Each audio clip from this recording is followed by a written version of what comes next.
a warm welcome to you, Michal Govrin from Jerusalem, and hello to everybody around the world who is here now in our chat room, in this Zoom meeting. And the organizers of this talk are Babelkultur, the cultural association Babelkultur in Switzerland, and the publishing house Geparden, who published the novel Strandliebe in German, written by Michal Govrin and translated by Ruth Achlama. And during the last weeks, Michal Govrin and I had several, let's say, conversations and sent each other messages since October 7th about all that happened and how she feels, how people in Israel felt and feel.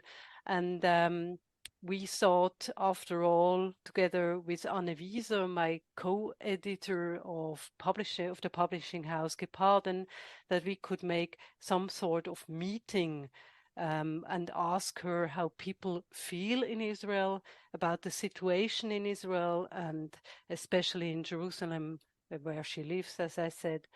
And we want to talk about the political and social upheavals, the reactions, and how the population deals with the immediate massive threat and the remaining space for reflection and hope. Is there still space for hope is also the question. Michal Govrin is the daughter of a Shoah survivor from Poland, and during the last month she campaigned against the so-called juridical reform of the current Israeli government.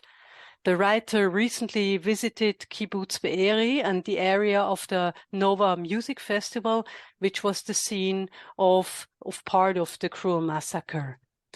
How are people in Israel doing since October 7th? What is the situation, and especially also the young ones or the children of the ones that were traumatized by the Shoah? Those are the questions we want to discuss and ask Michal Govrin. And I think because some of us are here from Europe, we could also talk about the difference between the discussion in Israel and in Europe about what is happening and the rising anti-Semitism in Europe. Michal Govrin is born in Tel Aviv in 1950. She studied literature and theater studies at Tel Aviv University and received her doctorate at the University of Paris. She is an author, director, teacher at the Jerusalem School for Visual Theater, a professor at Tel Aviv University, among others, and has been awarded many important literary prizes for her literary work, including, for example, the Prime Minister's Prize, the Akoum Prize, Chevalier de l'Ordre des Arts et des Lettres, and her books have been translated into English, to French, to German, among others. So we want to go into the discussion, into the talk, and I give the word to Anne, who will ask the first question. Okay, thanks a lot, Bettina. Well, I would like to start with your wonderful book. Bettina already mentioned it. Ahava al-Hachov. Sorry for my bad pronunciation. That was published in German. Show it once again, Strandliebe by Geparden Verlag. And your wonderful novel is situated in Ashkelon, where in the 60s, a lot of Jewish refugees from Europe tried to begin a new life after the Holocaust. And also, there were also refugees from North Africa at that time. Well, how do you look upon Ashkelon today? We all know that the town of Ashkelon lies about 20 kilometers north from Gaza and has lately been repeatedly bombarded by Hamas from Gaza. How do you look upon this town today? When I wrote the novel, already there were riots from Gaza on Ashkelon. And at that time, I tried to write, as writers do always, in the time and out of the time, and give a general view of historical and general view of the place. Today, Ashkelon is almost evacuated.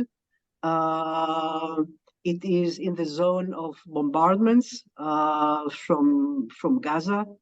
Life is totally ruptured, and it's a place which carries in it, in a way, in a symbolic way, many of the layers of the reality now. I'll start with a new layer, which is the 50s, the late 40s and the 50s, when the refugees came from the Holocaust and North Africa, Jews who were chased from Islamic countries in North Africa, and started a new town on the sands of Ashkelon by the sea. But the history of the place is much longer. It has been, it's since the time of Abraham, many layers of civilization in it. It was finally totally destructed by Bibars, who was the Mamlukian general. And it's interesting, I thought about Bibars lately, because Bibars did not have a childhood. He was kidnapped as a child and put into the army, and that's why he was the first conqueror after many, many layers of the Greeks, the Romans, the Philistines, etc., that all took profit of the city, and he knew only whenever he came, he just destroyed to the root. So Bibars destroyed the town of Ashkelon, part of the Islamic conqueror after the Crusades, and it stayed totally abandoned for a few hundred years. There was a little Palestinian or Arabic village, Majdal, near it, and fishermen came there. And then was the War of 48. In a way, we live again that time when Egypt attacked the south of Israel and the kibbutzim that were already there. And the villages of the Palestinians who lived there ran away. Part of them stayed in Ashkelon for 2 years, and then they could choose where to go. And part of them chose to Jordan, and part of them chose to get to Gaza. And the border was there, and new life started. And the theme of the novel is love, because there was that stubborn of starting and choosing life. Mm-hmm. Choosing life as the core meaning of what revenge is. When you ask grandparents today, what is their revenge against Hitler and the survivors? How did they revenge the threat of being annihilated? How did they live their being survivors from the 6 million people who were annihilated? They say, my children and my grandchildren, that's my revenge. Mm-hmm. And I think that this form of revenge symbolizes, in a way, the thirst of life that was in Israel, the naivete almost, living so close to the border with life of enlightenment, of culture, of music, of agriculture, and with a constant threat, with constant shooting, but yes, with hope. And since the 7th of October, we live in Israel a deep abolishment, a destruction of our dream. And Ashkelon as a symbol for that. But I think that every person in the country feels as if the most crucial structure of life has been destructed. People are in mourning since the 7th of October. The place is not, it's totally changed, is not what it used to be. Mm-hmm. Let's go from Ashkelon to Jerusalem, where you live You have been living there also for a long time now. You live in Rehavia, in this, let's say, the quarter of the Yekes or German Jewish people. And what does it mean today to live in Jerusalem, where every stone is telling stories of fights and hopes and beliefs?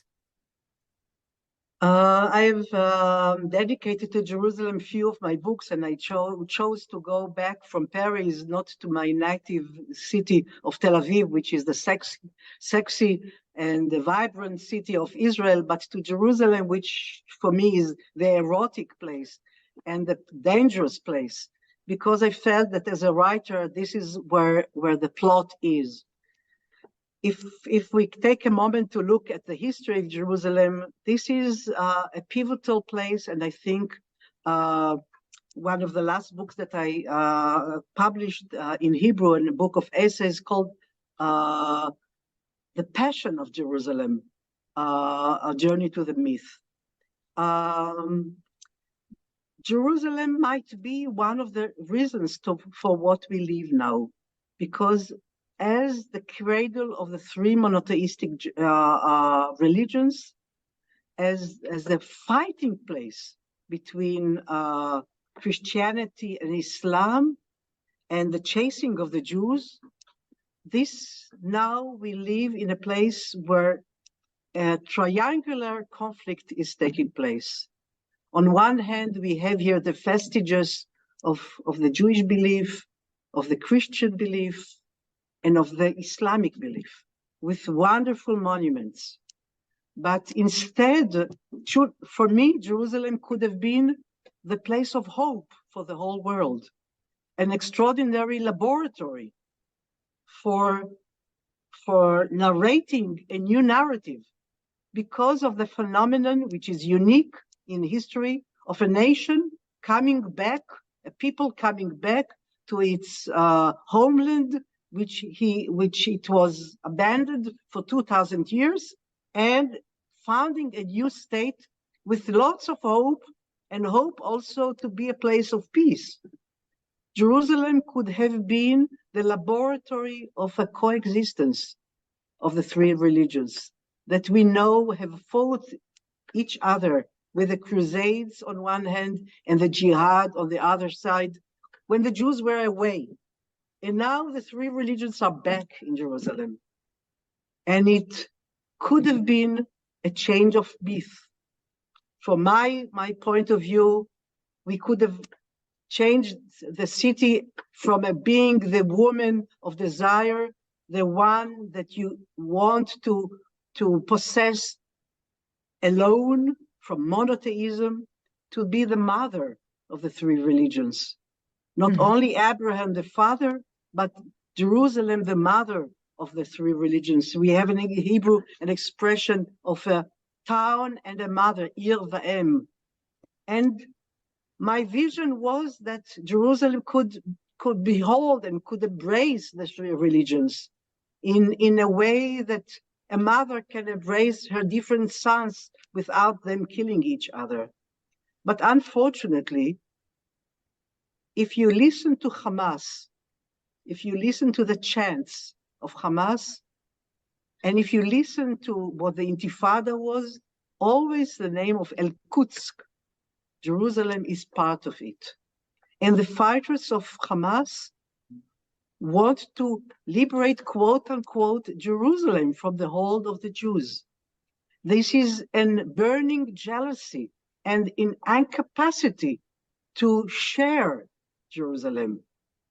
That's a need for an absolute possession of a place and evacuation of any other presence which is there, not in the total purity, quote unquote, of the place. One of the chants of Hamas is El-Quds, or the name of the mosque. Yes, Sharif. We come. You are our lover. We come to liberate you. And when religion turns into extremism, and unfortunately we have that in the in the Jewish religion as well. And we saw that in Christianity as well. I mean, the Crusades were very bloody wars.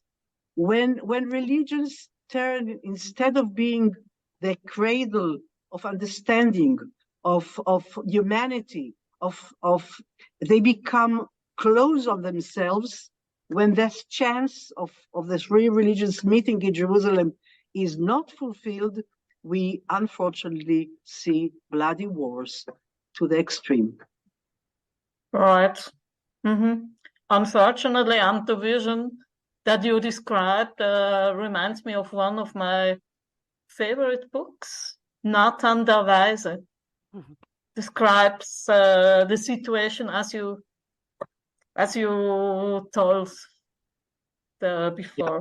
Well, you already talked a little bit about it, but I like to ask you a little bit more, to tell us a little bit more about the situation and the atmosphere in Israel in these days. How has daily life changed, daily routines? What is the actual situation in Israel? What have changed since October 7th? Yeah. I choose my words because it's difficult to share it.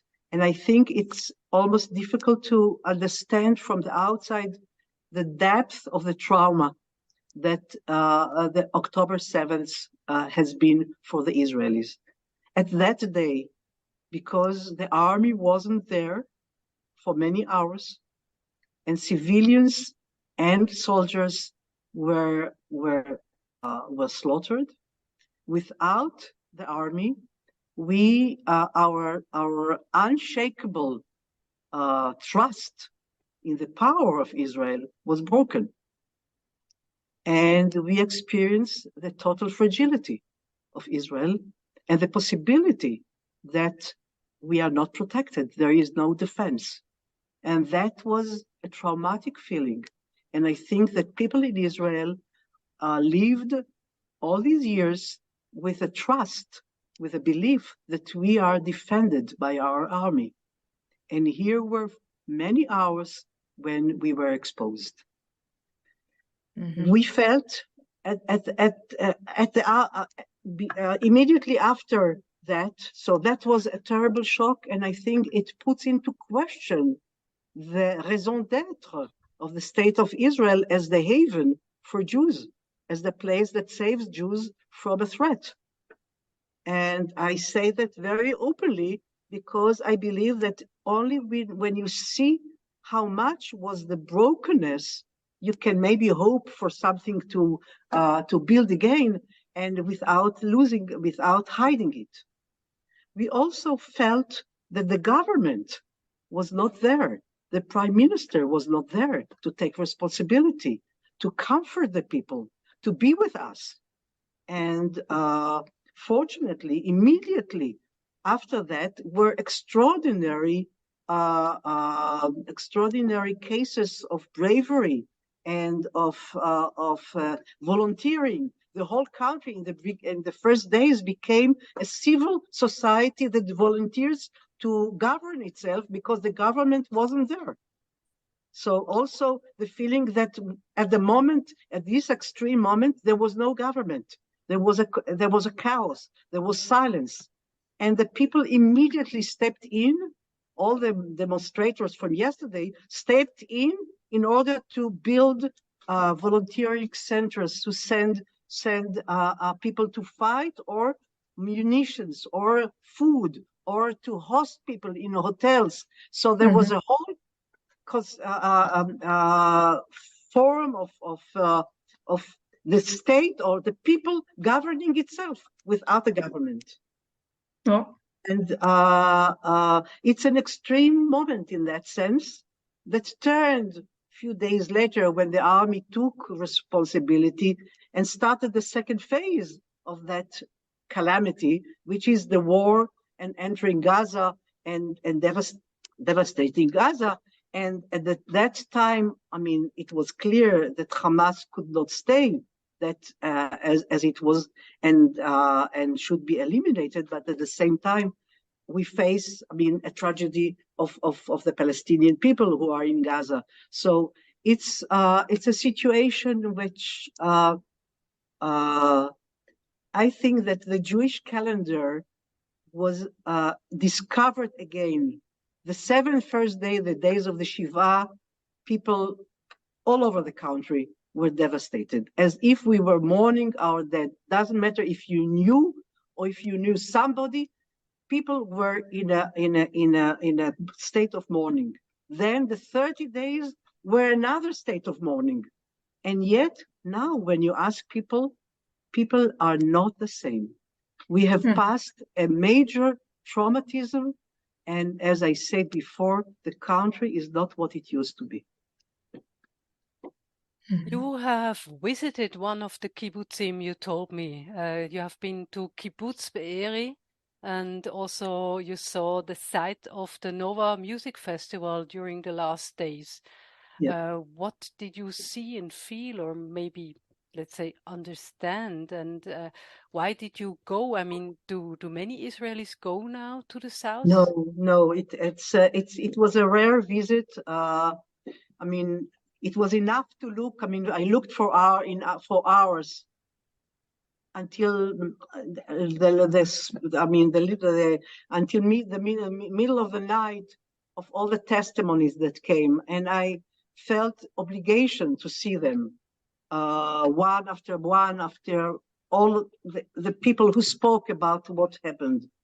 But Bettina, there is always the shield of it will not happen for me. There was the distance of the screen. The closest I felt it is when I went to donate blood. And it was amazing because I stood in line for 4 hours. So many people came to donate blood. So the line was so huge. And the people from all over, it was heartwarming because all of us felt what we can do so we can donate blood. And then I went just to give you the construct. Then it was a wonderful day, a fall day, with a shimmering light in the afternoon. And I said, let's go for a little walk. Because I felt I didn't come out of home. I was in this state of shock all the time. And I went for a walk, and it was during Biden's visit in Israel. And as I walk, I think I took already 1 kilometer out from my car in one of the groves of Jerusalem, in the southwest of Jerusalem. The siren came in, and I'm in the middle of nowhere. So what can I do? So I laid on the ground and with my face to the earth, and I heard the sirens coming, one of the others, and the shooting of missiles from Gaza going towards the Knesset over my head and exploding around me. Or the story of my daughter, who is an oncologist, who came with her baby and her husband to Tel Aviv, and there was an alarm, and they ran with the baby and crawled on the ground by the street to hide. That was the state of fear that we felt in our body.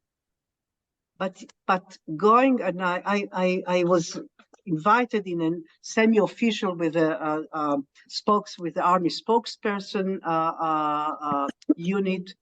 And I went to Be'eri. Mm-hmm. And the shocking thing, and it was a devastated kibbutz with many burned houses. Archaeologists are now looking for bones in order from the burned houses, in order to identify the people, in order to bury them, because you don't still know who was killed and who was not killed. So mm-hmm. They just found 2 days, yesterday, the bones of a little girl that was devastated. So it was tenseful. It was already the beginning of the operation, so there was constant shooting. The place was full of soldiers. I've been there many years ago because there was a gallery, an art gallery, and the place was a paradise.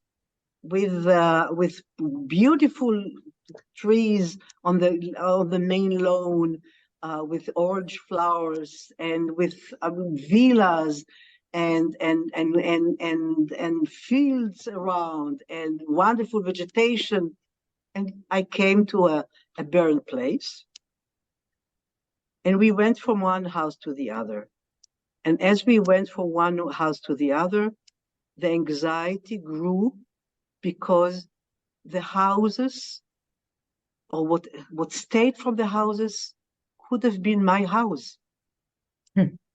I saw the same kind of books, the same kind of candlesticks, the children toys, the aesthetics of the house, enlightenment. I mean, there were peace activists. I mean, the paintings. I felt I was violating the privacy of my own house. I felt collaborating with the assassins that forced into the house. It was a very heavy feeling of being the voyeurist who looks, because we are not used to see horror, and I felt like protecting the privacy of these people, and yet the sights were overwhelming. Were feeling that. I think that I came back. It took me 3 weeks to write a piece, which I just finished today, because what are the words that can describe it? What are the words that can go across such barbarism? And that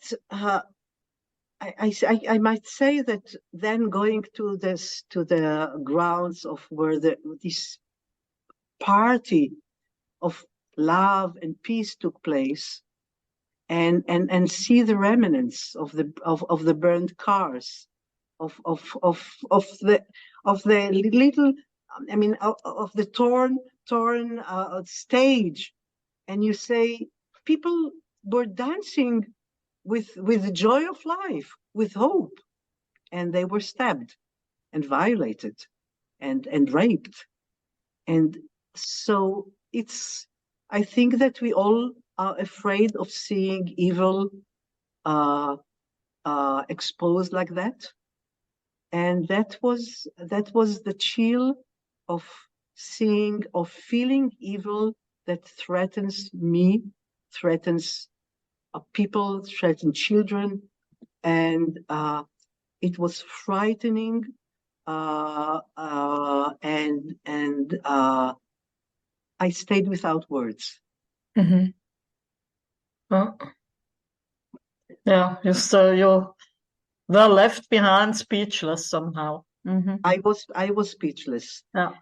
Coming back, I read a poem by Bialik, the national poet Chaim Nachman Bialik, who wrote it 120 years ago from a pogrom in Kishinev. It's called "In the City of the Death," of death, the city of slaughtering, the Ir HaHariga. And it starts with the lines, "Kum lech lechak," raise and go to see in your own eyes, which I did. Mm-hmm. But the devastating thing was that Bialik wrote that about a city in Ukraine with Jews, helpless Jews, who were slaughtered in a pogrom. And here I come 120 years later and see a pogrom of people who felt that they came to the state, to the place that protects them, and here they are slaughtered again. And that was very, very shocking. Mm-hmm. Yeah.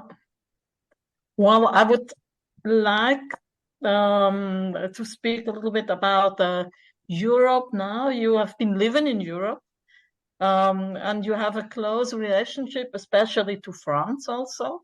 Yes.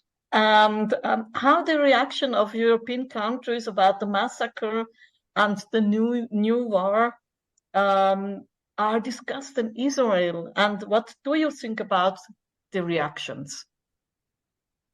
So we can go from the massacre to the fact that the massacre was at the same time photographed and videotaped by the Hamas people and maybe by some journalists, and immediately broadcast on social media around the world. And this is, I would like to speak for a second about the theatricality of evil and about the spectacle of horror. Because in that sense, I think that there are, and that will bring us back to Europe because, and to the United States.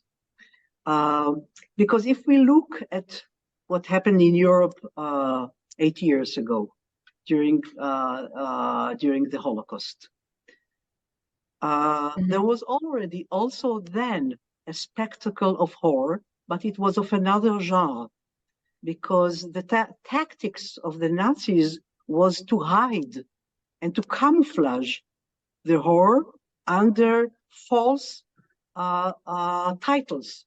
For example, arriving at Auschwitz, you see the sign Arbeit macht frei. Or, there is the sauna, the music is played.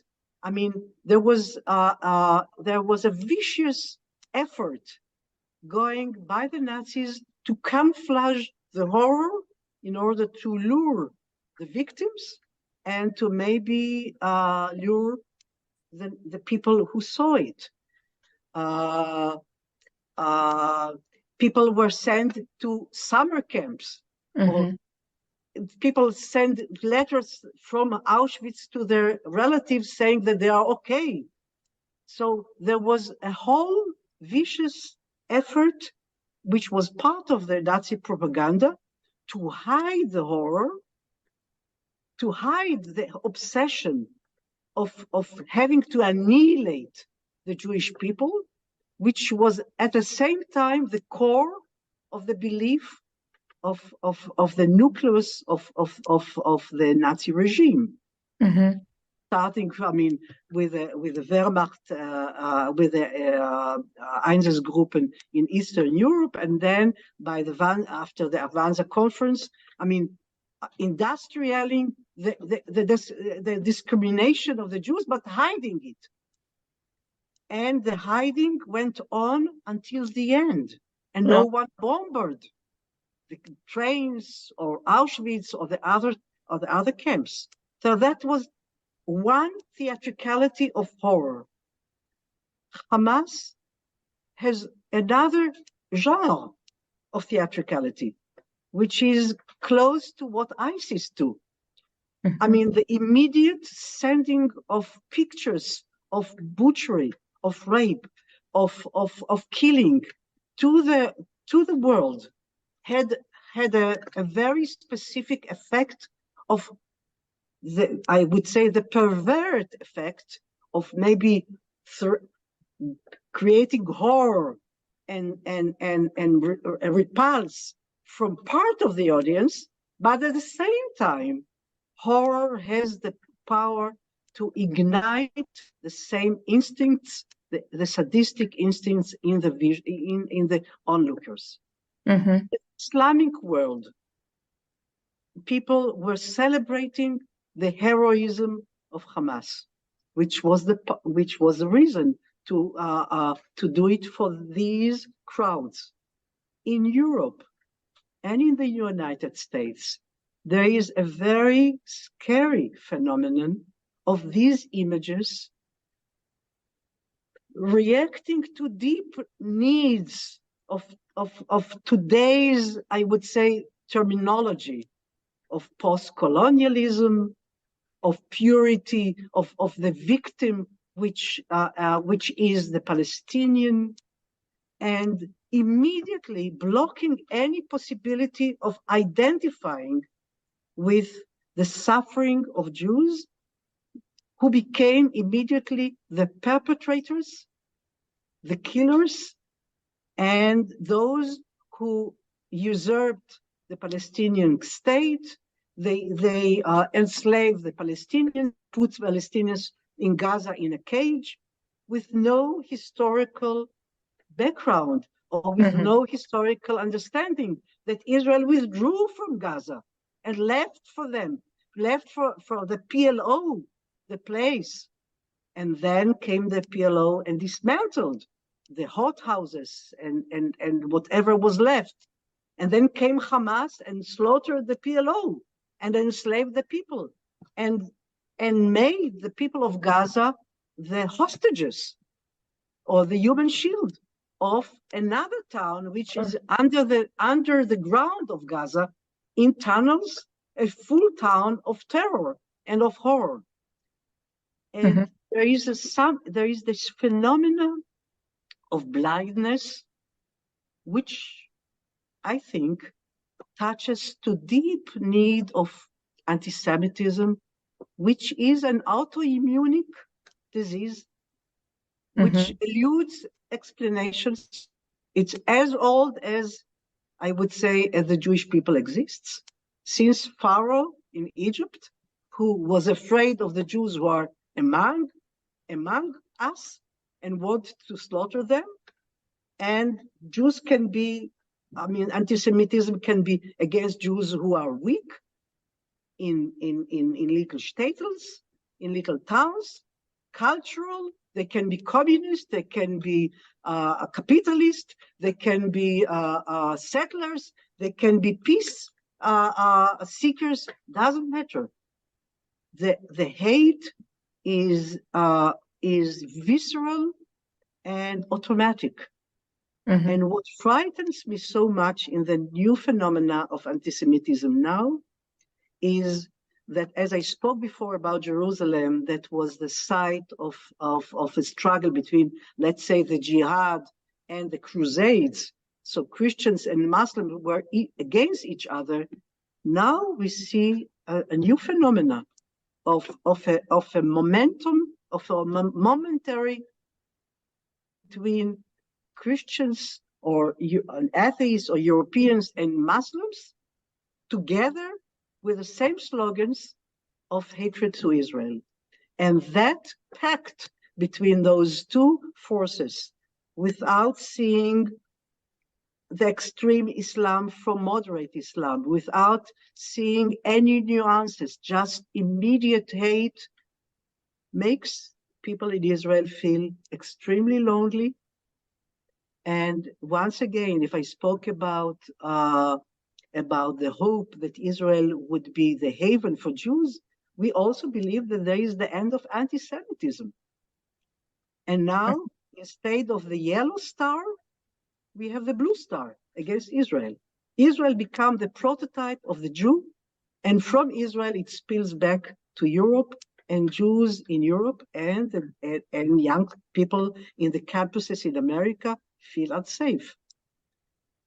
So I would say that this is a very tragic moment in that sense, and raises many questions. I was very encouraged by the video that you sent me, Bettina and Anne, about a demonstration in Zurich, where politicians and clergymen came together with Jews to protest against anti-Semitism, and it reminded me of the moments of hope during the Holocaust, for example, in Bulgaria, where politicians and clergymen together stopped the sending of Jews to Auschwitz. So it can be stopped, but I think it is an inner work of the West, of asking the West asking itself what would be the future, and the moderate Islamic countries as well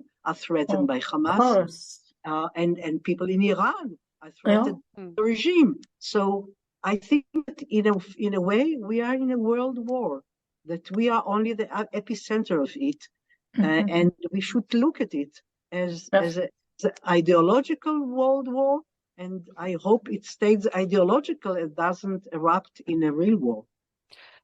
I want to ask you one more question about France, because now you came to another direction. Because in France, for example, we have this leftist organization, La France Insoumise, who decided not to take part in the big demonstration against anti-Semitism. And in the same time, we have, for example, in America and from universities all over, an intellectual elite who, in a way, points out what happened and arguments that, you could say that Israel is not only the victim, but also the perpetrator. And all this seen together, what do you think about it? I mean, how can this happen? Also seen maybe from a kind of psychological point of view. I think it's I think it is a long process that started many years ago when Israel, was founded and accepted the partition proposition with the Palestinian state, and which was rejected. I think that with the Six-Day War in '67, when Israel became strong and conquered more territories, the role of Israel as a victim stopped, got to an end. And since then, Israel is becoming the perpetrator and the occupier. The conflict is a complex conflict. I don't dismiss it. I believe in a solution of a two-state solution, and I think that the Palestinians need a state and a flag and a hymn and identity. Unfortunately, the Palestinians rejected any suggestion for any settlement, as a daughter of a Holocaust survivor, I can say, and I had many Palestinian theater students who founded theater both in the West Bank and in Gaza. Unfortunately, my students from Gaza had to run away when the Hamas came to power, and they could not do theater there anymore. The Palestinians, unfortunately, stay in camps for 75 years. The other countries didn't.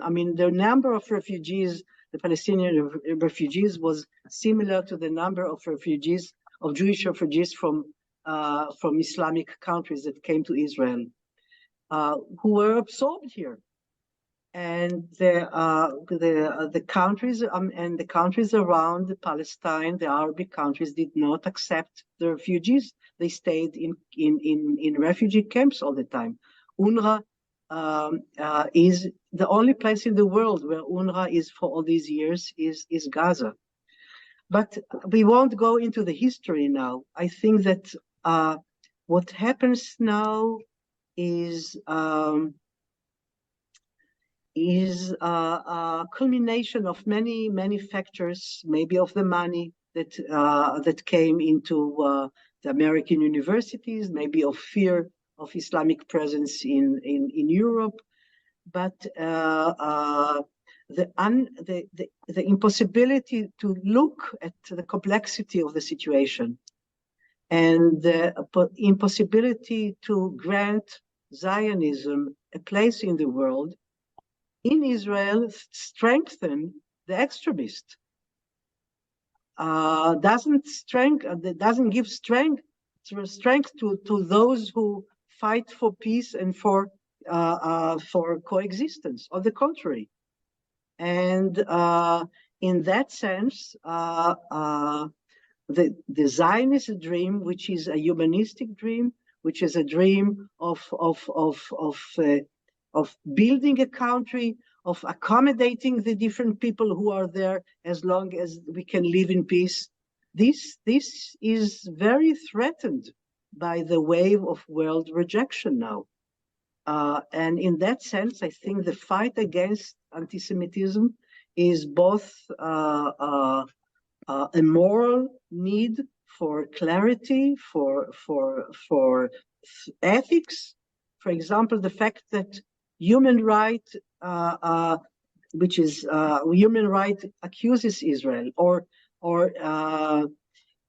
organizations that are for the rights of women cannot recognize or cannot see the suffering of Israeli women is horrendous.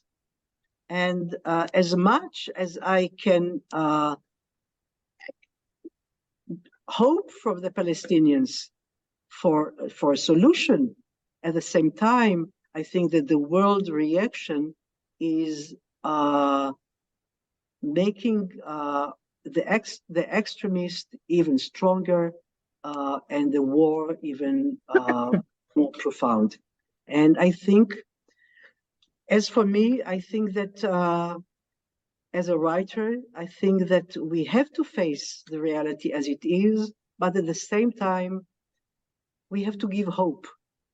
We have to give hope, because that's the place where the soul of people can ignite and have some more light.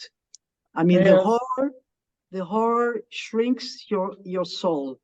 And when you give hope, this is strength. And So- that is what I learned from my mother. And that's what I learned when I read Yiddish poetry today. How to keep your dignity as a human being, how to keep hope, how to keep the fragility of existence, how to not to become a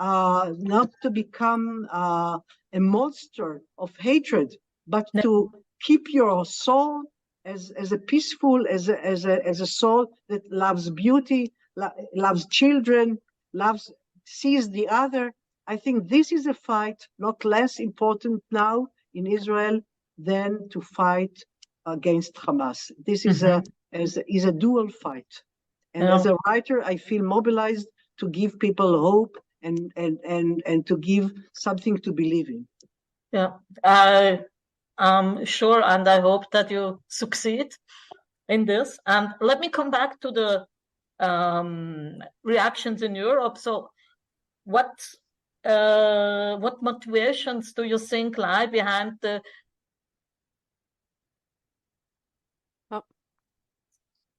It seems Anna has been freezed.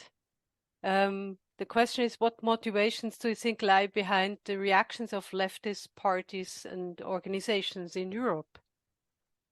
It's difficult to answer. I think that there is an unease in the left. I mean, we face all over the world the rise of more right-wing governments and populist propaganda, and I think that the left feels threatened, as we felt in Israel. And but in Israel, what we did was for 40 weeks to fight in a democratic way, to fight a judicial change, which would have changed the DNA of what Israel is. We fought it in a democratic way, in demonstrations, in whatever we could. And I think that the left in Europe feels threatened and falsely believes that if it succumbs, I would say, to extremist voices and denounces Israel, it would be on the better side.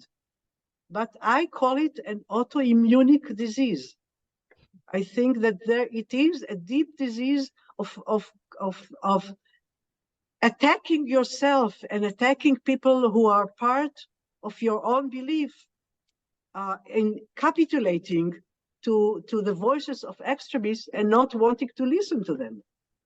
My uncle, for example, who was a minister in the government of the Labour Party, used to go to the main meetings of the Labour parties of Europe. Israel was part of the Labour parties in Europe, and we are now totally alone from that support that used to be something that we shared.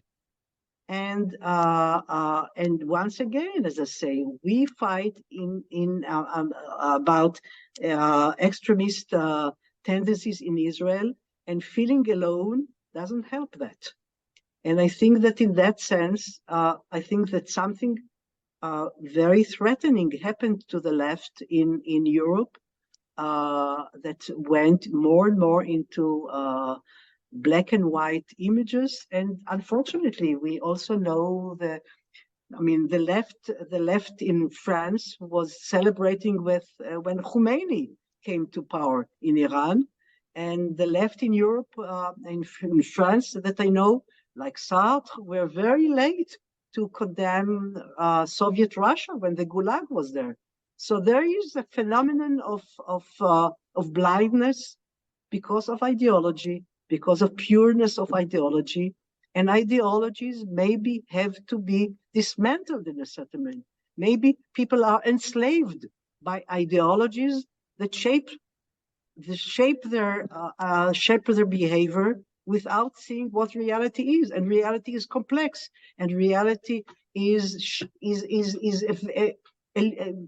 running away. And I think that Hamas in that sense and Iran were very successful in manipulating the public ideas and the public scene in a way that helped them, and to put their ideas as they put the terror cells around the world. There is also a contamination of ideology, and unfortunately, people are not immune to that. I guess some of the people here in the audience will have questions also about this, but I try now to come to an end of this closed discussion with you together, Anne and me, with you, Michal, and then give the audience, the participants, also the possibility to ask questions themselves. So I go on to two last questions. One is the question about the young people in Israel. You met also young people in Israel, and what is the situation for them? How do they feel or react to what has happened? The young generation keeps saying, and it is extremely moving, this is our turn. Because we thought we were a place of individuals living postmodern life of people, and with a free country. And now these young people are both in the army, and we have every day the names of soldiers who were killed in Gaza, and the place is devastated from that.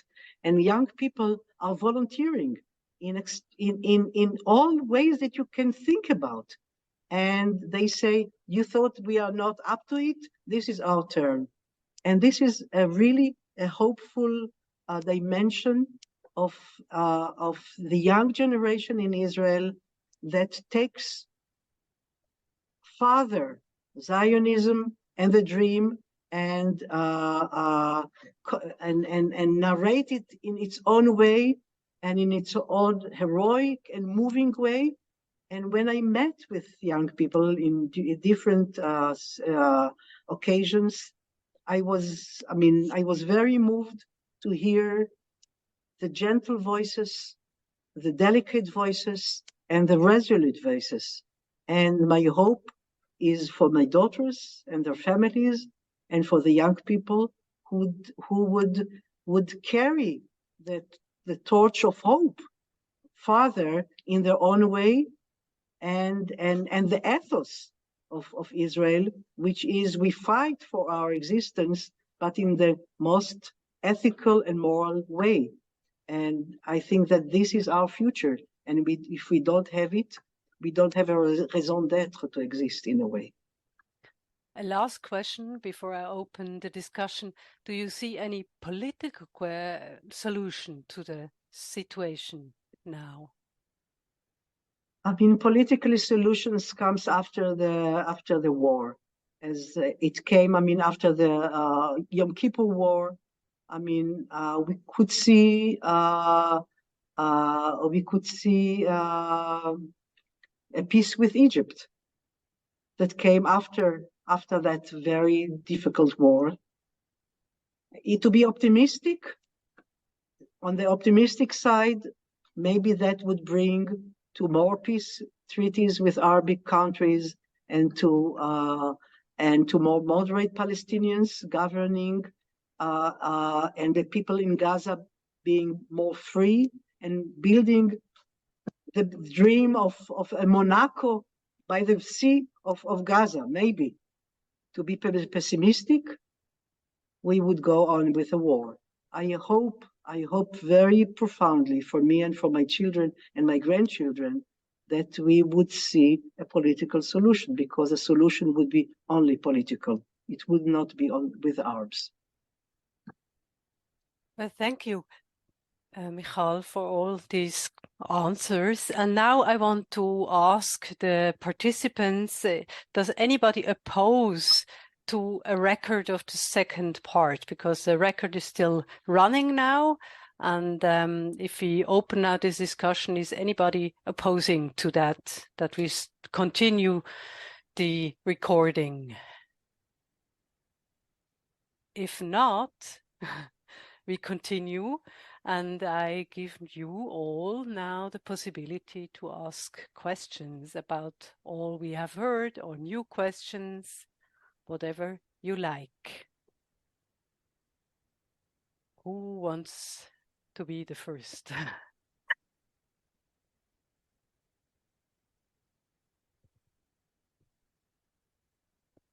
Yes, please.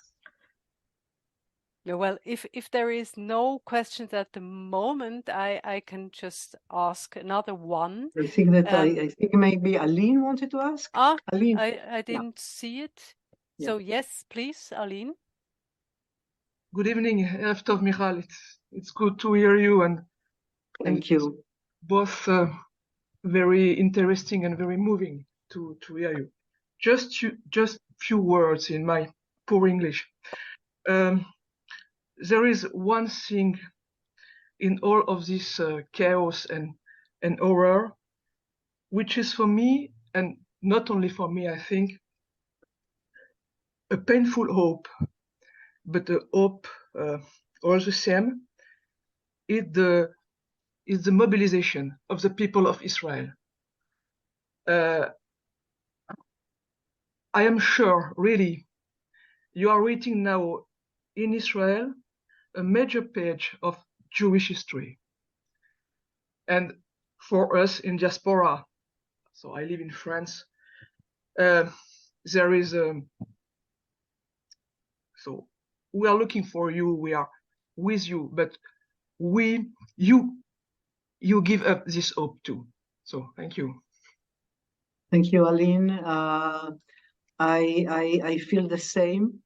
I think that what has been discovered from this trauma is the depth of what to be Jewish.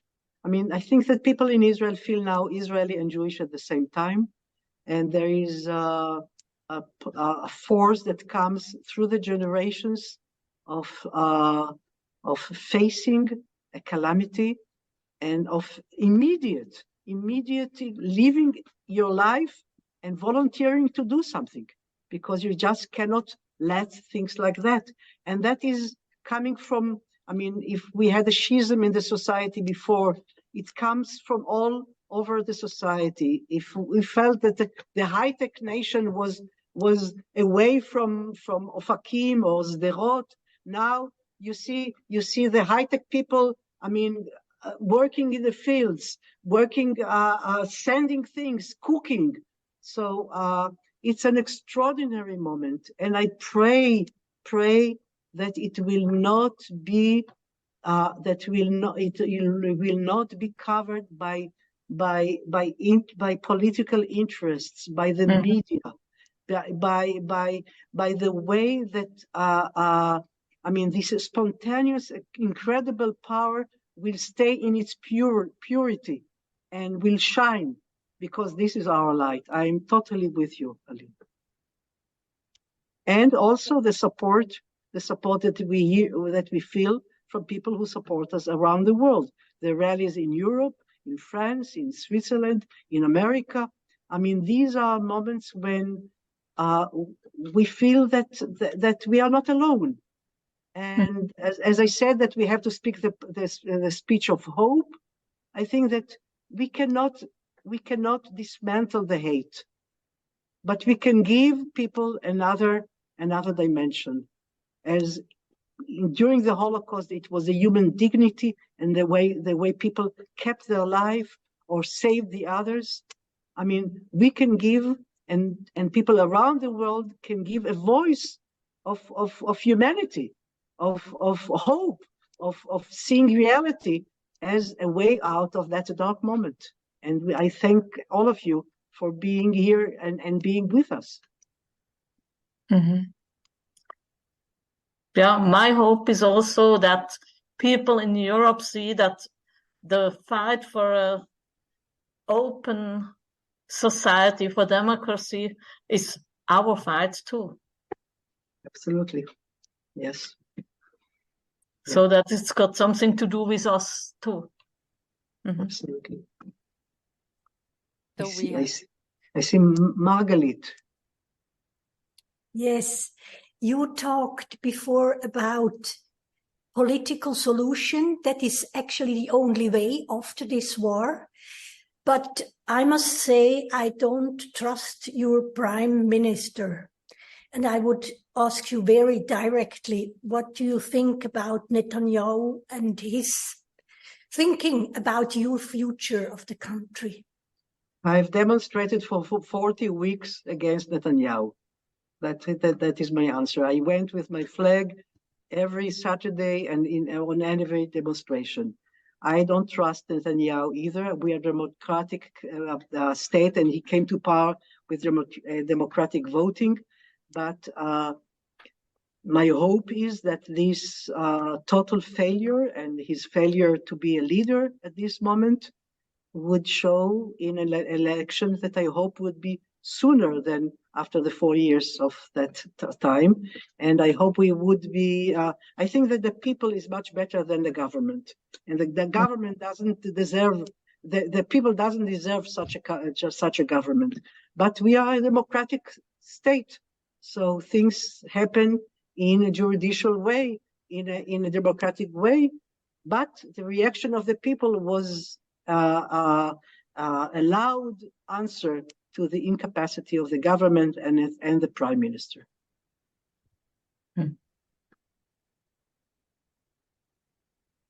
I think that Hamas were very clever to choose this moment, because we were weakened by this government that really wanted to change the dream, the Zionist dream, in a very profound way, and they felt the weakness and attacked at that moment.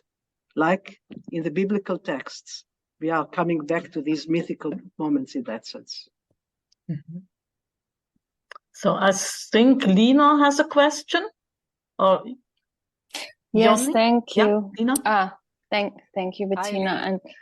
And Michal, good to see you again. I'm actually in London now since the summer, and I very much so I feel like I'm between feeling the trauma of the Israelis and also feeling the trauma of the Jewish communities in Europe, or specifically in London. So I'm experiencing that as well. But my question is actually, I guess, more about the world of art and literature, since you come from these worlds, and you're also speaking to us very much tonight as an artist, a theater person, a writer, a philosopher. I think you spoke also about the loneliness that, for example, one feels in the left, from the worldwide left, etc. And I think it's the same also for the world of art and thought. And where would you say in Israel does this come in now? What, talking about hope, where can artists and where can writing and literature and art come in, and for the present and for the future, etc. What are your thoughts on that? I think that as I said, I'm reading Yiddish poetry, and I'm reading Sutzkever, the Yiddish poet. And I go with one sentence of him all the time in my head. He said, the role of a Yiddish poet, a Yiddish writer, and I hear Jewish, but I hear writer in general. If I quote Tsvetaeva, she said all poets are Jews. So the role of the artist is to offer beauty that consoles, beauty that gives us power to live. And I think that I go with this. There is art which shows ugliness, which shows horrors. And I feel as an artist that, I mean, we have to face reality. We have to be true to reality. We don't have to hide. We have to maybe to explore the depth of reality. But at the end, I'm not ashamed to say that we have a role as artists to heal, to give beauty, because beauty gives us respiration. And we see it with people now. Hundreds of thousands of people in Israel are evacuated, both from the north and from the south. And when I meet with these people, and you see how much poetry, literature, theater can give people a moment of a bubble of beauty, of the people say here, the spirit will prevail. Haruach tenatzeach. I think this is what human dignity and what human existence is for. During the war of 73, I was in Paris at that time doing my PhD, and I founded a company to direct the stories of Hasidism, of Rabbi Nachman. And today I finished a book about my mother and her story, and give another dimension to life.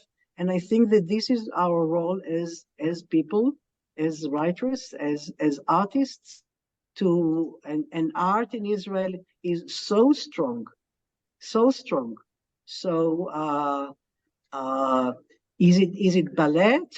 Is it cinema? Is it literature? Is it poetry?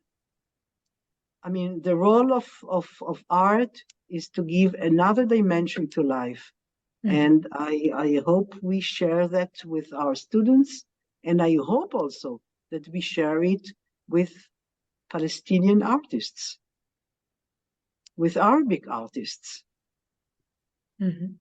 That culture can prevail in that sense and cross with its deep truth and the seeking of humanity, prevail it. I just can remember my parents reading the novels of Mahfouz, the Egyptian writer, and admiring Egyptian society because they could see to what is the life through the books of a novelist. So then when Sadat came to Israel, my mother sent me to stand with a flag. And because hope was the name of the game as a survivor of the Holocaust. We have to keep hope, and I think that should be, or at least for me, this is my swearing, like the doctors swear for humanity as artists. I think that what I swear is that. Mm-hmm. So, thank you very much, Lina Baruch, for your beautiful question. And now there is Yoni Oppenheim, who, yeah. Hi, Yoni. Yes. Hi, Michal. It's good seeing you. I think I first met you back the year of the Gaza disengagement. So it's particularly sad to see both what has exploded in Gaza and also the denial that Israel left in 2005. And as a writer, I'm wondering, because I'm in New York, what I experience here, both in the city but also online, is the denial of Jewish history. Is a desire to disconnect the Jewish people from the land of Judea, from the land of Israel. And our entire corpus of texts, going back to the Bible, and to the Gemara, to the prayers we say every day, are about a longing for Zion, a return to Zion. And yet at the same time, in our writing, the reason why we desired this land is because our writings and our rituals connected us to it for thousands of years when we were dispersed. And we're seeing now writers denying that connection and trying to, sometimes you talk about Holocaust denial. Here I see a denial of Jewish history. So I'm wondering, along the lines of what Lena was asking, what is the role of the writer, in your opinion, in one hand, reasserting that connection, and also in the damaging part of it? I think so many university students are so violently fervent in their belief that, the Jews are colonizers and have stolen this land, is because they're ignorant of Jewish history, they're ignorant of Jewish literature, and they've been reading essentially literature and thought that denies the Jewish history of a connection to this land. That we're not, the challenge of having peace is that, as you said, like in 48, the Arabs rejected Jewish sovereignty in the land. And they deny it because they insist that we are outsiders when we know, and we've never been a question the thousands of years of being a diaspora, that we were connected to this land. No one ever questioned that Jews belong to the land of Israel until recent memory. What is the role of the writer in asserting that? I think that, I can quote Ben Gurion and Golda and saying, that the stubbornness of Jews praying for Zion for so many years. I have on my father's side 4 generations that arrived in the 20s to Israel. Each generation, very pious or secular, kept with them that belief in the land. I think that I'm not sure that we can stand against this wave of denial. Denial is a state of mind. You can see the denial of the existence of Israel in Iran, and you can see it now on campuses in the United States. We are a small nation, and small people, and very old one. And I think that and we have our scriptures. And I think that the role of what is written today is to continue the honesty, the openness, because the prophets could scold the people, at the same time give them hope. I think that we have the same role of looking at reality, seeing seeing where there are faults, but at the same time stubbornly continuing to believe in the values of humanity, of ethics, and writing about it. I, in my own books, have been always, I think, cursed, quote unquote, to write an individual voice, but also see the larger historical moment. And I think that we are responsible for that. We are responsible to have these scriptures ongoing, and those who will read them, and if there is enough conviction in it and hope and values that will open another horizon, people, those who will listen, would listen. And we have to go on, protect ourselves, protect our only state that we have. At the same time, one hand is holding the gun, but the other hand has to hold whatever the pen or the dance or the theater, and go on without losing soul, without losing our values, fighting for a Judaism that we believe in, Judaism which has in it the fragility of a sukkah, of a hut that I saw in Be'eri, those abandoned sukkot because it was a holiday and people ran away and left their sukkot. 2 days before, we constructed on a hill in Jerusalem this fragility of sukkot as a symbol of what Judaism can be. And we have to fight for the fragility, for the openness, for seeing the face of the other, even at the same time that we are threatened. Because if we lose that, we lose our Judaism, we lose our tradition, and we lose our state. So it's a complex role, but I mean, it's not easy to be a Jew, as they say.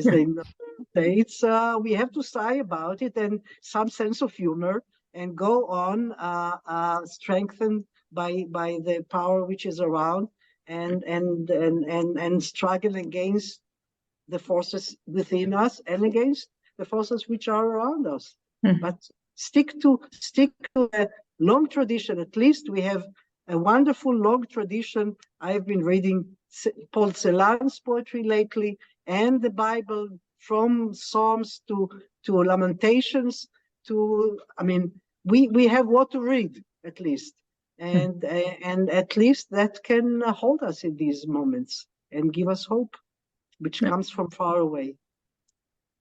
Yeah, thank you very much, Michal. I think we have time for one last question. So, first come, first serve.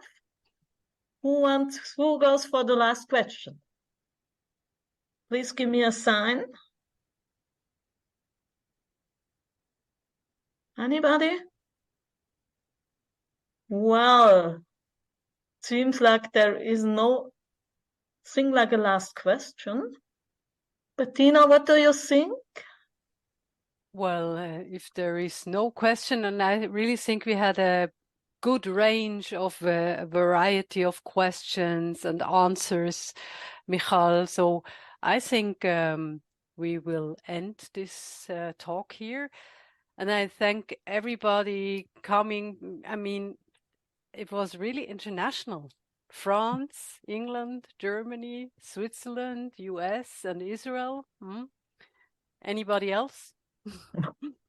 London? No? Yeah, in Right. England, yes. So I thank you very much, everybody, for your attention, for being here, and you, Michal, especially. I would like really also to thank very much both Bettina and Anne for this opportunity to speak out. And I thank really personally every one of you for being together, because speaking out and sharing thoughts and sharing anxieties and sharing hope is extremely important at that time. I think this is a time of holding hands. We are a small group of resistance in that sense, and in the resistance, as they say, we have to know that we are not alone, and that we share these values and continue, because the values in which we believe are dear to us, and I think that they are dear to the humanity. And let's hope that we can prevail, and I wish that also for the Palestinians, that we would have life and future and peace, and I wish Israel to be a place where hope is engendered, and not only anxiety, a place that can be the Jewish role of being light to the nations, and we need the nations, and we need the light. And thank you for sharing that journey together. Thank you very much. Thank you so much, Michal. Thank you. So good night, everybody, and good night. Yeah. Good night. Good night.